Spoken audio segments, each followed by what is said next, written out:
The 1964 movie Zulu is based on the historical events surrounding the famous defense of Rorke's Drift. Looked at by today's standards, it could almost be seen as a high-concept movie.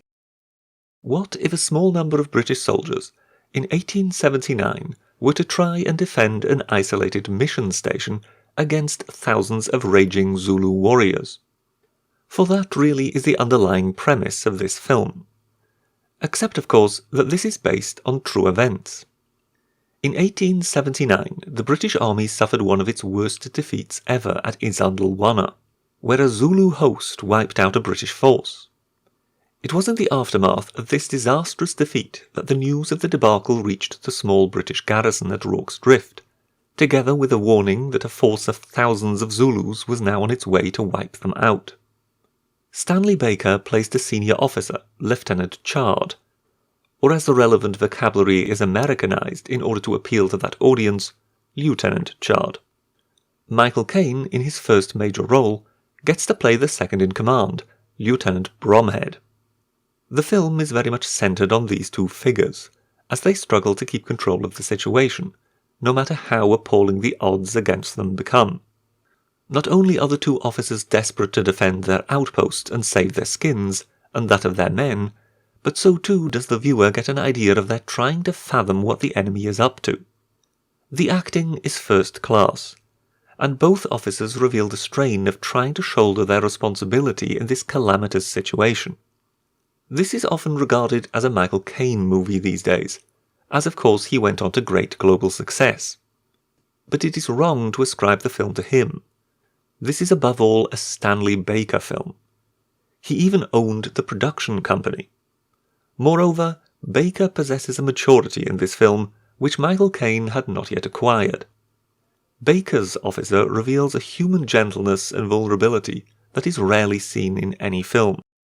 You truly empathise with this officer, and towards the end almost feel exhausted for him, for the sheer ordeal the poor man has been through. There is no doubt that Baker and Caine shine in these roles. Little scope is left for others really to make a significant impact on the movie. Yet there are some who manage to be noticed nonetheless. Jack Hawkins plays the drunken priest of the mission station who forecasts the doom of everyone present, much to the chagrin of the officers who are trying to keep up the men's morale. James Booth plays the surly Private Hook, a brute of a man who spends most of his army life trying to be excused from duties. Interestingly enough, that was the role Michael Caine was originally hoping to get. Little did he know that he would end up being one of the officers and be raised to stardom. Ivor Emanuel takes the role of Private Owen, who is head of the company choir, and whose singing is key to one of the movie's most iconic scenes. But surely everyone's favourite supporting character in this film must be stalwart Colour Sergeant Bourne, played by Nigel Green. The man who maintains discipline among the ranks, in his own calm, rigid manner. As for the action of the movie, once the battle gets underway, it is fairly relentless. With wave after wave of Zulus racing towards the thinning British line of defenders, you cannot help ask yourself how you would have coped had you been there, having them coming towards you. In that respect, the film is still as immersive today as it would have been on the day of its release. The Zulu extras hired for this film do provide a credible impression of an innumerable foe. One really does get the idea of a few desperate men trying to hold out against the multitude. But all the while, this film is an exercise in British restraint. There are no explosions. None of the officers sees fit to take off his shirt and show off his physique. There is no overt playing on emotion. So too is there no gore.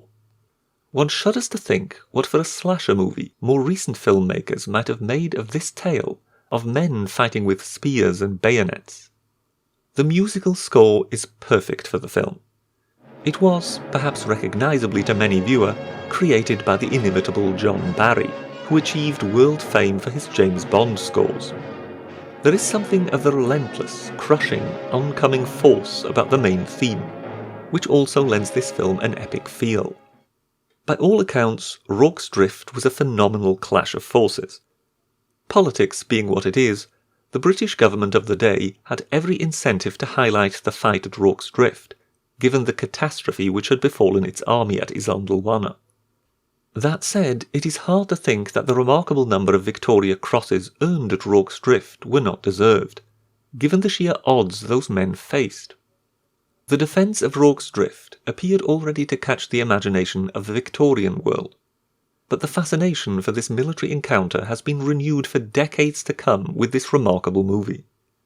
It is already over 50 years old, and it still casts a spell over much of Britain.